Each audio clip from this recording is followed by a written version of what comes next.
से पूछा देता है किसी भी व्यक्ति के बारे में, देवता अपने सेवक को, अपने भगत को कैसे बताते हैं। उसके कई तरीके होते हैं और जिस तरीके को भगत अपनाना चाहता है वो उसी तरीके से देवता उसको बताते हैं, सारी चीज़ें पूछा देते हैं सामने वाले व्यक्ति के बारे में। भगत अगर किसी के विषय में पूछना चाहता है, किसी के अतीत के बारे में पूछना चाहता है, किसी के घर परिवार के बारे में पूछना चाहता है, तो कई तरीके से देवता उस भगत को बताते हैं। ये भगत की सिद्धि के ऊपर निर्भर करता है, भगत की सेवा के ऊपर निर्भर करता है कि जैसे जैसे भगत सिद्धि प्राप्त करता चला जाता है, जैसे जैसे भगत जो है वो सेवा आगे बढ़ाता जाता है। जैसे कि 7 दिन की आपने शुरुआत में की तो आपको थोड़ा प्राप्त हुआ, फिर 11 दिन की शुरू की तो थोड़ा प्राप्त हुआ, 21 दिन की, 41 दिन की, फिर जैसे जैसे सालों सालों की जब आप सेवा उठाते हैं वैसे वैसे आपको सिद्धि प्राप्त होती चली जाती है, वैसे वैसे देवता आपके और ज़्यादा करीब आना शुरू हो जाता है। और वो कब होता है? जब आप लगातार सेवा पूजा करते चले जाते हैं। तो आज मैं आपको बताऊंगा कि देवता से पूछा कैसे ली जाती है, देवता आपको कैसे पूछा देते हैं। 4 तरीके तो ऐसे बताऊंगा जिन तरीकों से आप जो भी पूछेंगे देवता से वो आपको सब बताएंगे, जो भी आप पूछेंगे। और 2 या 3 तरीके मैं आपको ऐसे बताऊंगा जिन तरीकों में आपको हाँ या ना का उत्तर मिलेगा। कई विद्याएं चलती हैं और अलग अलग गुरु से चलती हैं, और अलग गुरु अपने शिष्यों को अलग अलग प्रकार की शिक्षाएं देते हैं, विद्याएं देते हैं, कैसे देवता को चलाना है, कैसे देवता से पूछा लेनी है, कैसे देवता की शक्ति से कार्य करना है। ये गुरु के ऊपर निर्भर करता है, जैसे गुरु प्रणाली में चलता आ रहा है। तो आइए शुरू करते हैं।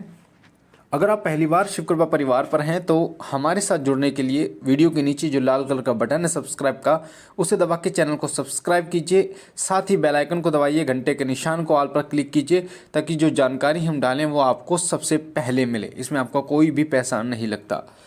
सबसे पहली पूछा होती है स्वप्न के माध्यम से, कि स्वप्न के माध्यम से देवता आपको उस व्यक्ति के बारे में बताते हैं जिस व्यक्ति के बारे में आप पूछना चाहते हैं। होता कैसे? सोने से पहले आप देवता को नमन करके सोइए, जैसे हनुमान चालीसा का आपने पाठ किया या ओम नमः शिवाय मंत्र का जाप किया, इस तरीके से करके आप सोइए और उनसे प्रार्थना कीजिए कि ये व्यक्ति है, इसका नाम ये है, इसके पिता का नाम ये है, ये रहने वाला यहाँ का है, इसके बारे में मुझे ये जानना है कि इसके घर में क्या परेशानी है। यानी कि आपको इस चीज़ों को बोलकर सोना है। और जब आप इन चीज़ों को बोलकर सोएंगे तो यकीन मानना आपको स्वप्न के माध्यम से आपके जो देवता हैं वो सारी चीज़ें दिखाना शुरू कर देंगे, बताना शुरू कर देंगे। एक बात और मैं आपको बता दूं, स्वप्न में जिस प्रकार से जो आपको वो सपने दिखाई देते हैं वो ऐसे नहीं दिखाई देते बिल्कुल सिंपल, आसान नहीं, एक पजल की तरह दिखाई देते हैं, वो आपको जोड़नी होती है। उसी प्रकार से देवता आपको स्वप्न में दर्शन देते हैं, उसी प्रकार से देवता आपको सारे आपके सवालों के जवाब देते हैं, पूछा देते हैं और आपको एक पजल की तरह संकेत देते हैं। आपको उसको पूरा खुद करना होता है, उसका अर्थ निकलता है और उसके बाद आपको आपके प्रश्न का उत्तर मिल जाता है। दूसरे तरीके से जो देवता आपको पूछा देते हैं वो हैं आपके शरीर में आकर, यानी सवारी के रूप में। सवारी पे देवता आ जाएंगे, उसके बाद जो भी पूछा जाएगा वो देवता स्वयं बताएंगे। उस समय पर आप नहीं होंगे, उस समय पर देवता स्वयं होंगे और वो सारी चीज़ें बताएंगे जो आप पूछेंगे। ये 2 तरीका मैंने आपको बताए। तीसरा तरीका होता है मन मन में, यानी मन ही मन में आपको आवाज़ें आनी शुरू हो जाती हैं।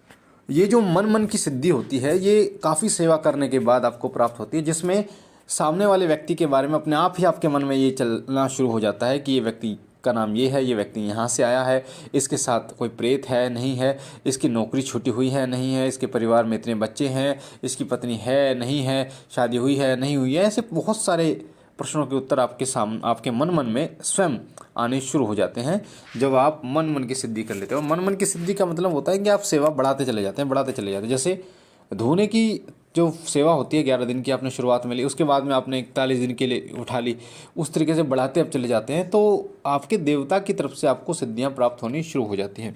तो ये मन मन में है।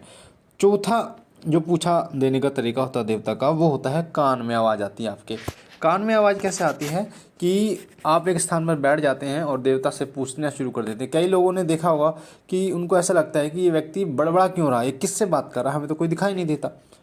तो वो जो व्यक्ति है उसने सिद्धि कर रखी है, उसने सेवा करी है उतनी।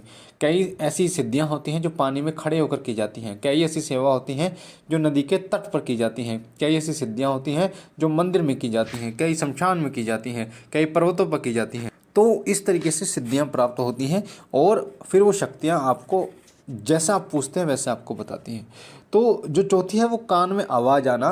कान में आवाज़ यानी कि देवता आपको कान में, यानी ऐसा लगता है जैसे आपके पास में देवता बैठा हो और आपके कान में सारी चीज़ें बताता चला जाता है जो भी आप प्रश्न करते हैं।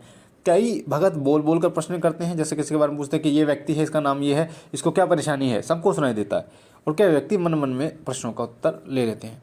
तो ये 4 तरीके मैंने आपको बताए। इसमें आप जो प्रश्न करते हो उसका उत्तर आपको मिलना शुरू हो जाता है। अब मैं 3 ऐसे तरीके बता रहा हूँ आपको जिसमें सिर्फ हाँ और ना इसमें ही आपको उत्तर मिलेगा, जो कई जो भगत हैं वो इस तरीके से पूछा लेते हैं। हालांकि ये पूछा कहाँ तक सही है मैं इतना नहीं कह सकता, क्योंकि जो मैंने 4 पूछा आपको बताई हैं ये सटीक पूछा होती है। बाकी जो गुरुओं के द्वारा जो एक विद्या चली आ रही है वो ये पूछा भी मिलती है, इस तरीके से भी देवता से पूछा ली जाती है। पहला तरीका होता है बतासे के द्वारा। एक लोटा जल लेके उसमें बतासा डाला जाता है और पूछा जाता है। मान लीजिए किसी व्यक्ति का नाम राकेश है, उसके माता पिता का नाम कुछ और, माता पिता का नाम कुछ है, रहने वाला कहीं होगा। तो आप बतासा डालेंगे, पूछेंगे कि अगर इनके घर में प्रेत बाधा है कि नहीं है। तो संकेत क्या होता है, अगर वो बतासा डूब गया तो हाँ में उत्तर होता है। अगर वो तैरता रहा, उल्टा बोल दिया मैंने, अगर वो बतासा डूब गया तो ना में उत्तर होता है, और अगर बतासा तैरता रहा तो हाँ में उत्तर होता है। तो ये हमने अपनी आंखों से देखा है, करते भी हैं। और ये जो तरीका होता है ये बतासे के ऊपर पूछ ली जाती है, हाँ या ना में सिर्फ। तो जितने आप प्रश्न करोगे उतने बतासे आपको डालने होते हैं इसमें। दूसरा तरीका होता है माला के द्वारा। माला में मन के होते हैं 108। तो 2 जगह से माला को पकड़ लिया जाता है, सीधे हाथ से और उल्टे हाथ से, और फिर 2 मन के लिए जाते हैं। 2 मन के का मतलब है हाँ और 1 मन के का मतलब है ना। यानी अंत में जो 1 मन का आएगा उसका मतलब ना है और 2 आएंगे तो हाँ। जैसे आप पूछेंगे कि देवता से कि उनके घर में पितर हैं या नहीं है, तो अगर हैं तो 2 मन के आएंगे, नहीं है तो 1 आएगा। इनके घर में कोई नेगेटिव शक्ति है कि नहीं है, तो 2 मन के आएंगे, अगर है नहीं है तो नहीं है, 1 आएगा। तो इस तरीके से माला के द्वारा। और तीसरा है वो है माला के द्वारा है, वो भी माला को जो सुमेरु होता है उसके ऊपर जो एक धागा होता है उसको पकड़ लिया जाता है, या सुमेरु को पकड़ लिया जाता है और उसको अपने मुँह के सामने उसको खड़ा कर दिया जाता है, माला को पकड़ लिया जाता है। और आप सवाल करते हैं देवता से, और वो माला अगर हाँ है तो माला सीधी चलेगी, जैसे हाँ करते हैं हम। अगर सवाल का उत्तर ना है तो लेफ़्ट राइट करेगी जो माला है। तो इस तरीके से पूछा जो है वो ली जाती है। मैंने आपको 7 तरीके ऐसे बताए हैं जिनसे देवता की पूछा ली जाती है। तो आप कैसे लेना चाहते हैं, उसके लिए आपको उतनी ही सेवा सिद्धि करनी होगी गुरु के सानिध्य में, यानी गुरु आपको बताएंगे। धुने की सेवा भी होती है, मंत्र जाप भी होते हैं, साधना भी होती है, तो वो अलग अलग तरीका होता है। तो आपके जो गुरु हैं वो आपको सही मार्गदर्शन कर पाएंगे। तो ये जानकारी थी पूछा के विषय में। मुझे आशा है जानकारी आपको पसंद आई होगी। पहली बार चैनल पे हैं तो चैनल को लाइक कीजिए, शेयर कीजिए, सब्सक्राइब कीजिए, साथ ही और लोगों तक भी पहुंचाइए ताकि और लोगों तक ये जानकारी जाए और लोग भी इसका फ़ायदा उठा पाएँ। मैं बाबा भोलेनाथ से विनती करता हूँ कि बाबा भोलेनाथ आप पर और आपके परिवार पर अपनी असीम कृपा बनाए रखें। आप और आपका परिवार स्वस्थ रहे, सुखी रहे, खुशहाल रहे। हम मिलते एक नई जानकारी के साथ, तब तक के लिए ओम नमः शिवाय, ओम नमः शिवाय, ओम नमः।